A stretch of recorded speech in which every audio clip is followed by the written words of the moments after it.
Okay, I just wanted to clarify something before I ask my question, because it sounds like to me that we're talking about two different beliefs, one of creation, one of evolution. And Dr. Jackson, just to clarify, you said that you were taking the facts and under your certain bias, were choosing to see them certain ways. Is that correct? As every single living, breathing person does, yes. Not arguing that. Abbie, the question I have is for you, but I also wanted, you said that as a scientist, you are coming from any area of bias because only the evidence is what matters. Is that, you guys said this a while back, so I just want to make sure that that was the case. I'm not taking it out of context. Was that right? Yes. Okay. So what I say, what draws the line between a scientist and a kook, is that a kook is unwilling to let go of a pet hypothesis after he's been proven wrong. Totally agree, completely. But here's something else: is obviously the people in this room believe in either evolution or creation, and they think that it's right, because why would you hold on to a belief that you know to be wrong? That would be, like you just said, a kook. I guess what I'm getting at is I don't see, as Dr. Jackson just said, I don't see how it's possible to come at evidence without some sort of bias. And I really hate that I'm doing this because I think it's poor, but because I don't mean any disrespect in any way, shape, or form by using your words, but you said that this God, this deity, okay, if in fact left a trail of breadcrumbs for us to find, you would suppose that that could be the case if he was some sort of a tricky God. That doesn't, to me, that shows that there is a bias, because there were a lot of things that, my parents, that your parents told us as we were growing up that we didn't quite understand, and that didn't automatically mean that our parents were being tricky. It just meant at the time, given the information that we had, it didn't make sense.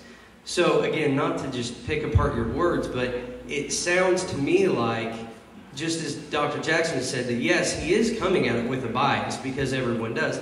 It sounds to me that, just like everybody else, you would be coming from a bias because you chose to use the word tricky instead of just saying that there's a part of something that we don't understand. But that there could be. Does that make sense? Yeah, I absolutely agree. Okay, because like I said, I don't mean that to come across as rude, but I just think that sometimes the way we say certain things does reveal how we think about things, and that to me shows that there is a bias. To me, it's an unuseful situation in the lab. When I look at endogenous retroviruses and I can use them to help maybe figure out how cancer works and how we can maybe make our therapies better, then it works for me, that's fine. But to me, it's kind of a showstopper to say that maybe something in the future this will be beneficial and we'll understand it. To me, I'm just looking at what I have right now and what I can do with it.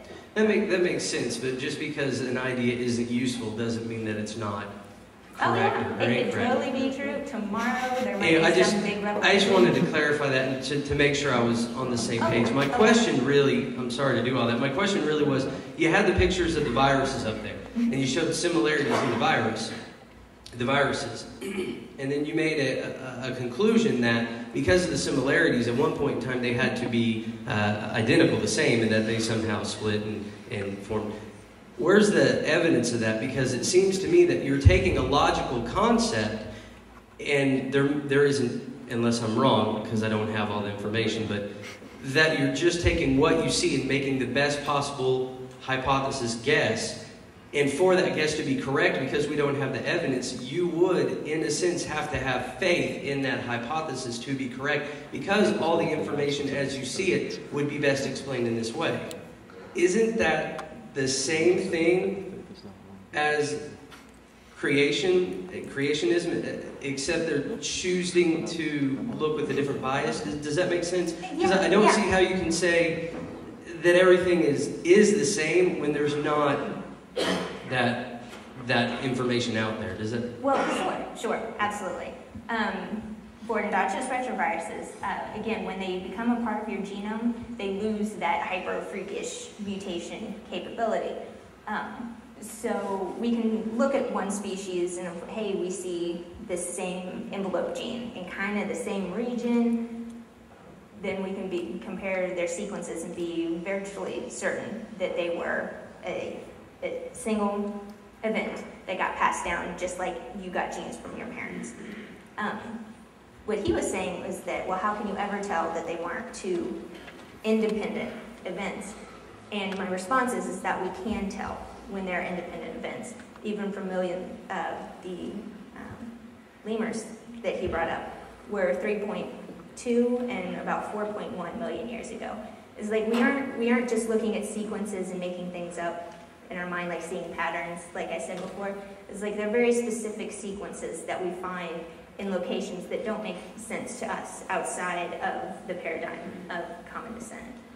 One of the things that is common in the molecular clock thinking is that when a creationist sees differences in DNA, we see differences that have been different from the beginning and have even become more different through mutation, which is an accident, a mistake, if you will, in replicating. When an evolutionist sees these differences, they see time. They will make an estimate on how often a mutation will occur, then they'll add up how many mutations are there and add up the time. That's where we get the term molecular clock. And this is based on the assumption that you actually do have a regular mutation rate. Then we actually do know what those rates are. And so evolutionists will see differences in genetics, and they'll see time. We'll just see the differences, created differences, and then differences that have occurred since the creation through mistakes, through accidental random acts of mutation. But these mutations, although would take time to occur, evolutionists would say, you know, it's 3.2 million years or 4.1 million years because of how many mutations we see. That's how long it would take for those mutations to occur. But that is based on that assumption. Again, assumptions aren't bad, but assumptions aren't data. And I would say our assumptions are functional. So we'd like to know when exactly HIV was transferred from chimpanzees to humans. Again, just a wonder why question. And we used to think that maybe it was around the 1930s because we only had one sample from the 1960s and we were trying to compare it to HIV today. And then we found another sample. This guy hunted through stacks and stacks and stacks of this wax-embedded tissue looking for HIV. I did not want this guy's job, but he got a Nature paper because he found HIV in another sample. And we found that HIV had actually mutated a lot more in the sequence of time than we thought it had. So we pushed it back to the 1900s when it originally crossed over into human. So we might be making guesses, but it's helping in HIV research and cancer research, so I'm fine with my guesses. Guesses are being used as a guide to research because a paradigm is guiding the research. And it's a useful It's one. functional. Functional in looking for what you hope to find. Just something here about the molecular clocks. Just last year, if our molecules are constantly changing but threaten proper survival, it struck me this model of constant change was never challenged. This is not, just there's a number of people, and I showed you two other ones very recent that have questioned the molecular clock assumptions. You can work as though a paradigm is actual. You can work as though it is doing something. We do that with orbital hybridization in molecules bonding with each other, even though we know orbital hybridization does not ever happen. It's not the truth. But we have a model that we can use. It's functional, but everybody knows orbital hybridization doesn't happen when molecules bond together. It's a model that works. It has heuristic value, and it's functional, but it doesn't mean it's true. As a matter of fact, everybody knows that one is not true. I have a question for Abbie. You are obviously an evolutionist, that's why you're here. But I'm sorry. But do you believe that through these random chances and natural selection that we are moving closer and closer through evolution to a perfect being sometime in the future?